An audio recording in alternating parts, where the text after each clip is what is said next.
What I'm going to do today, before we get into the iMovie, is I am going to reiterate about setting up a folder with all of your files in it. So I normally set up an individual folder for every movie I make, and I'll have different folders for each movie. And in those folders, I'll end up having subfolders, and I'll put all of my media in one, I'll put audio in another, I'll put project files in another, and then I'll create a little movie folder where I'll actually put the end movie in as well.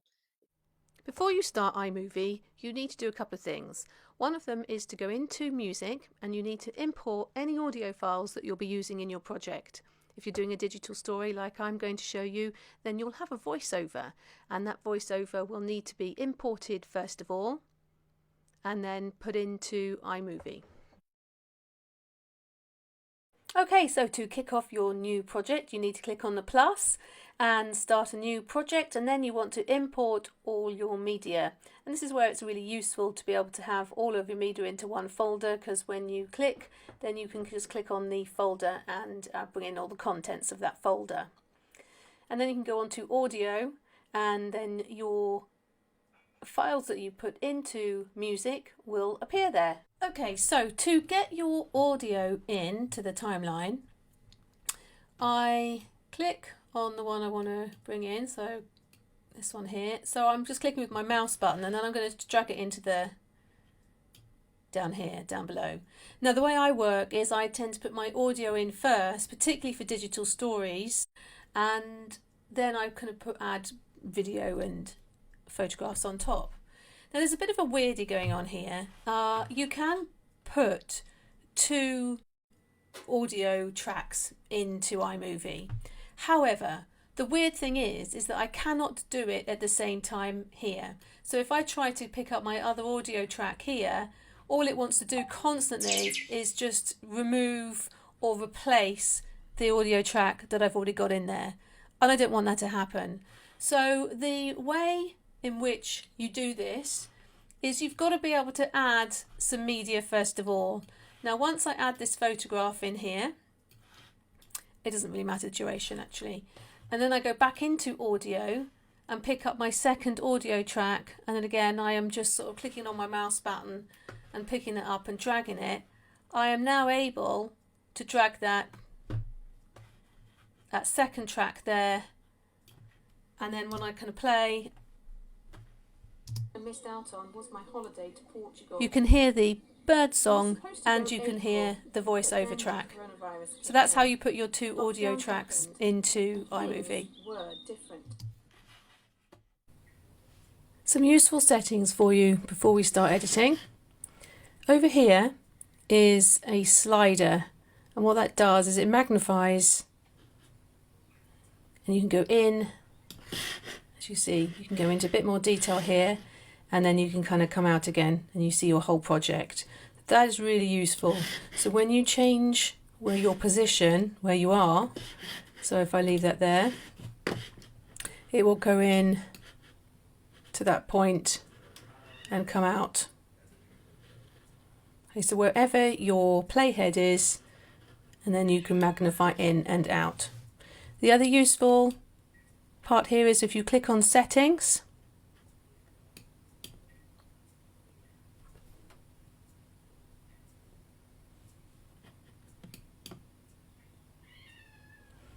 and then you can see that you can change things here. Now the settings that you change here will apply to the whole of the project.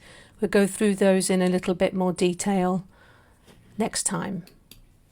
And then the other thing that's really useful is if you come up to iMovie and Preferences, and then you can see that you can again apply certain things for the whole of the projects. So for example, with slow-mo clips, it applies slow motion automatically. With photo placement, I've automatically put a Ken Burns effect on. The photographs will always come in at 4 seconds, so all of these can be changed according to your own preferences and what you're doing. Okay, so now I'm going to run through how I created my digital story.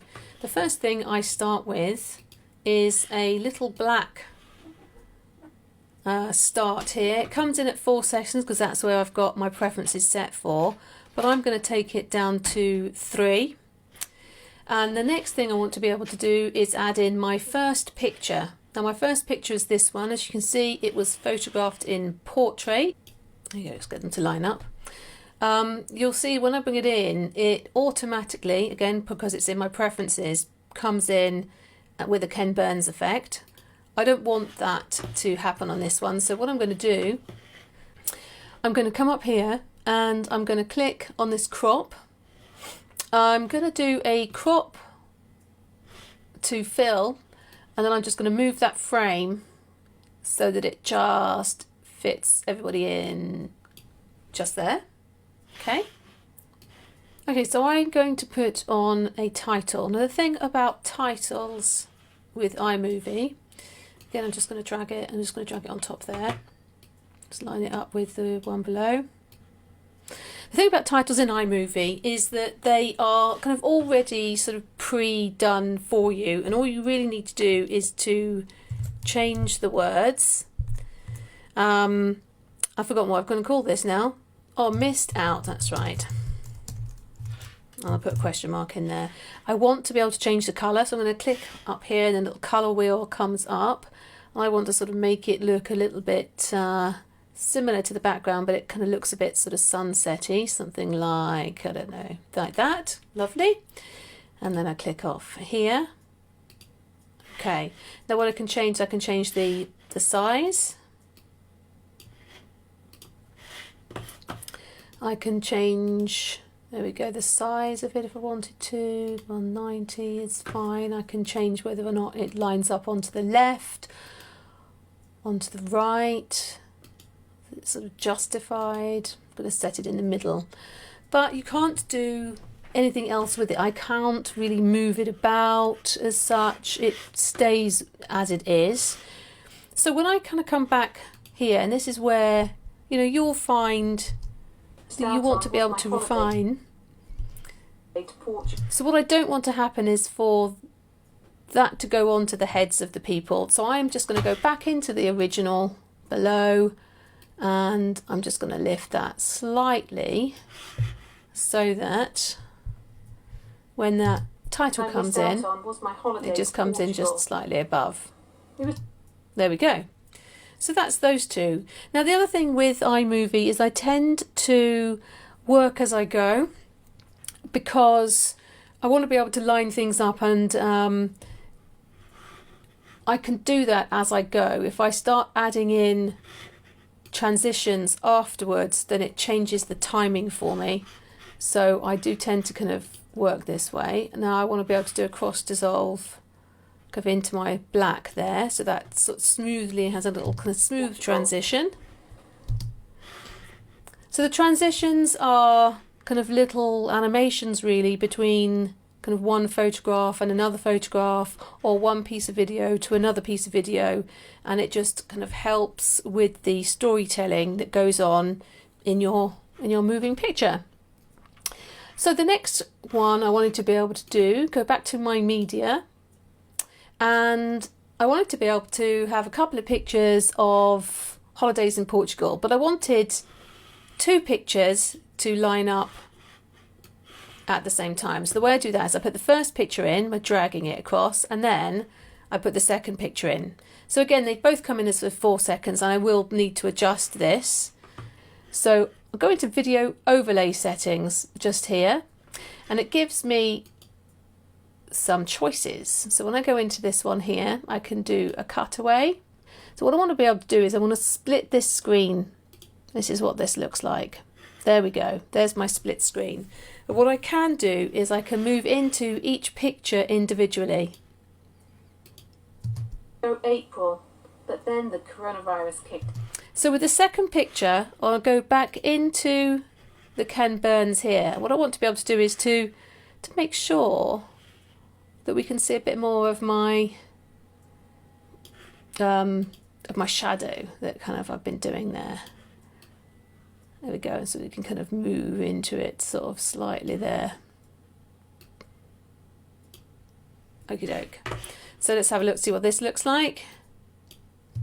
We were supposed to go April, but then the coronavirus kicked in. There we go. Lockdown happened.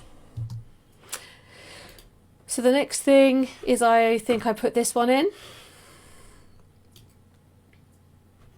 Oh, let's put it in there. There we go. So this one, the effect works straight off and I don't really have to do anything with it at all. And then the next one is I put another photograph into here. And what I wanted to be able to do within these ones is pop in another transition. There's lots of transitions in here that you can use. You can do kind of crazy ones and, you know, go for it. Just give them a try, see what you think. I tend to stick with my digital stories in many ways, but this is where the artistry comes in. And it's all about what choices you want to make and how you feel that that's going with your story and the way you want to tell it. There we go. Okay, so the next thing I'm going to do is I'm going to add in a piece of video. So the video will come in and precisely with the amount it's got, and it'll come in with an audio track if you've got an audio track. Now I do not want this audio track to be on there, so when my cursor changes to the double arrowhead, I'm just going to move that down to 0 so that's got no sound on it.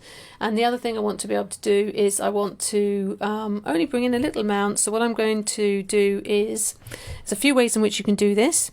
If I press on my control key and click on my mouse button, then it brings up a menu and then I can split clip that way. There are other ways in which you can do it. I can do a shortcut key, which is a command key and B at the same time, and that splits that clip. Or I can go up to modify and then I can split clip that way. There we go. So there's 3 different ways in which you can actually split that video clip. So I just want this little section here. And the other thing what I want to be able to do is I want to crop into this. So I'm going to come into the cropping key, and you can do this for video and also for photographs. So I'm going to bring in the Ken Burns, but what I'm going to do is bring it in quite, so I don't really just want to see me. There we go. You don't want to bring in other people if I can help it. There you go. There's my start, my end. There you go. Can you see when it changes to double arrow? I'm just going to drag it in here. Just make it slightly smaller.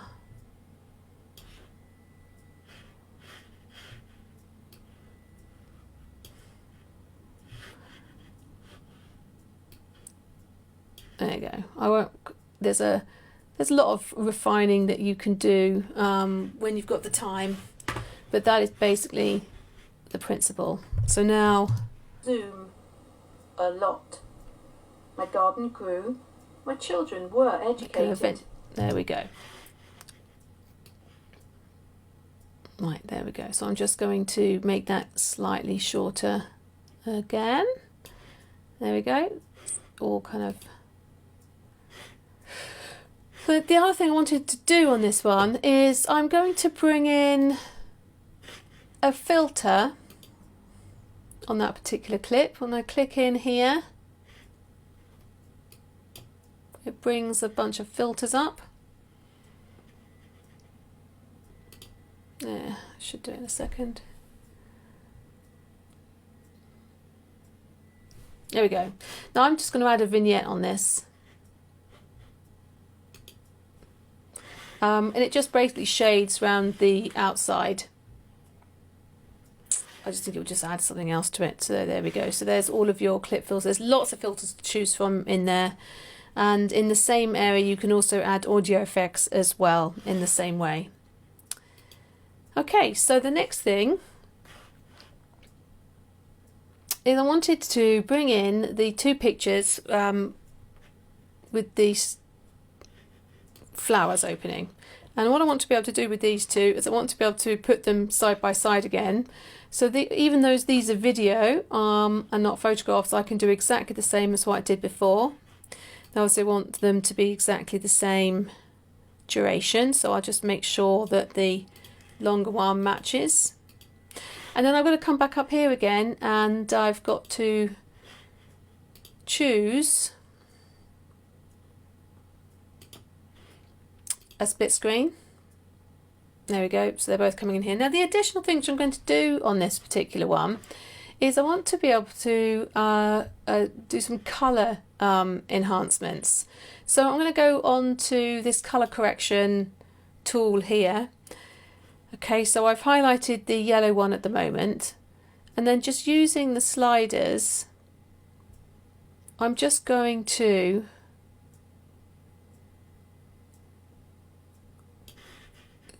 just manage the colour a little bit, make it a little bit more vivid. There we go, that looks fab. And I'm going to do exactly the same kind of with the red tulip as well. Just gonna make that pop a little bit. Again, just kind of increase the colour luminance and things there as well. There we go, quite happy with that. So as we kind of go along the timeline, I will bring in some other pictures. So I'm talking about bringing in my house now. So I'm going to put those in side by side. There we go. Fine. And they come in quite nicely. And cycling.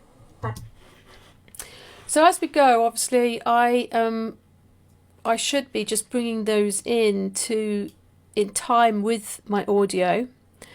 I'm not going to. It takes too long to do this for the tutorial, so we'll just assume really that that's exactly what has happened. And as I go along, I'll be kind of adding a few transitions as well, such as a cross dissolve between these two. Dissolves between those two pictures. There we go. And now with this particular one, I wanted to show you what happens when you bring in a picture that is in portrait. There we go. So this particular one, again, the effect is come in, but I really do not want it to be like that at all. So what I do is I kind of click on the crop,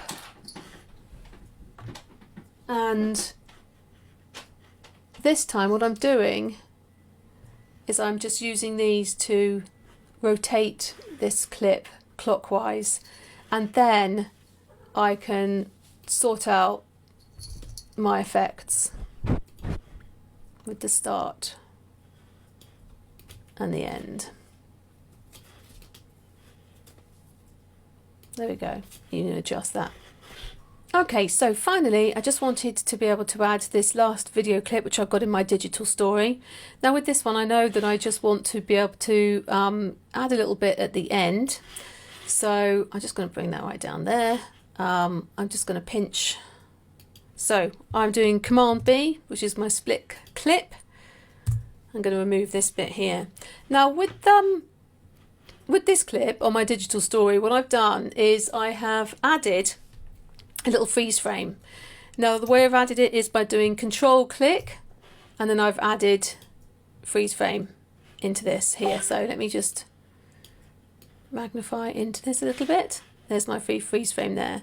Now when you do the double arrow, you can change the duration of that freeze frame.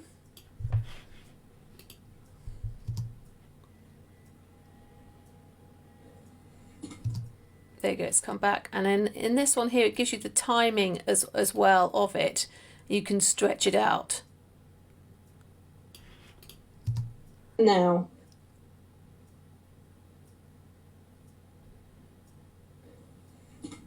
There we go. You also need... So the other thing that I've done is that I have also taken the audio off on the clip on my digital story. There's lots of other things that you can do to your video clips as well, which can be found in the same place, either by going to Control click.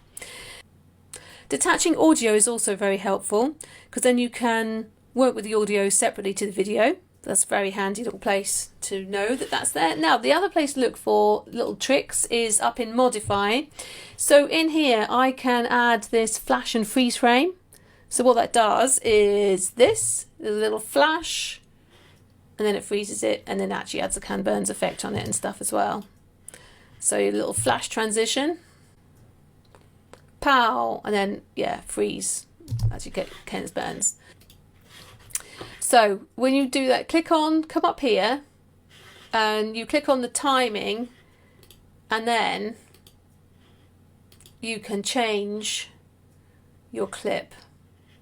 So say for example you want it to be, I don't know, 10% slower, 20, you know, you can choose whatever you want to be able to do. You can reverse it.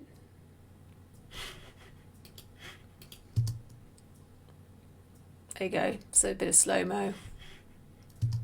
Okay, so I'm going to split that clip again. We'll have a quick look, so we'll add something else onto here too. We'll add, we'll make it go faster. There you go, 20. And it just goes super zoomy then. And it actually misses quite a lot of frames out when you do something like this. There you go, a few more effects that you can add. And then obviously right at the very end, you might then want to just add a final title. On my one, I added a little expand in lower third. You've got some scrolling credits in here, all sorts of things that you can add. So right at the very end, you can then add, you can transition into it.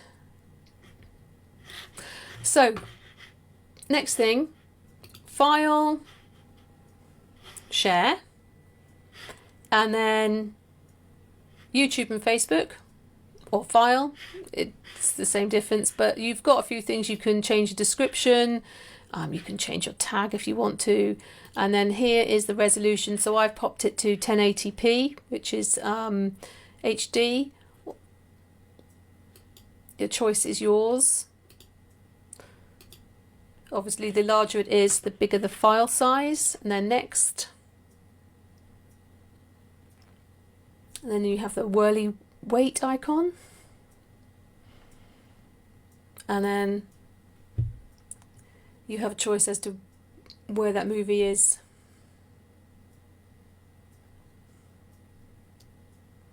There we go, so then we can put that movie.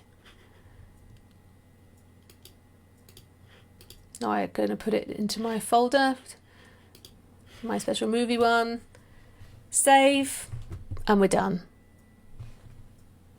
Some final housekeeping advice for you. If you want to continue to work on your movie, I would recommend that you duplicate it. So if you've done some work on a movie, I would suggest that you go in and duplicate it. There we go. There's the three little buttons and duplicate. Oh, and then I've got now my original digital story and then Tash Digital Story 1. And then what I would do is continue to work on the one that you've duplicated, and if anything goes crazy wrong with it, then you can always go back to the original edit. It's a really good tip that it's happened to me time and time again where I've worked on a project, and particularly in iMovie, because there's no sort of save as in iMovie. When you come back out of the project, it just saves over the top constantly. So I would definitely do this. This is my little tip of the day. Okay.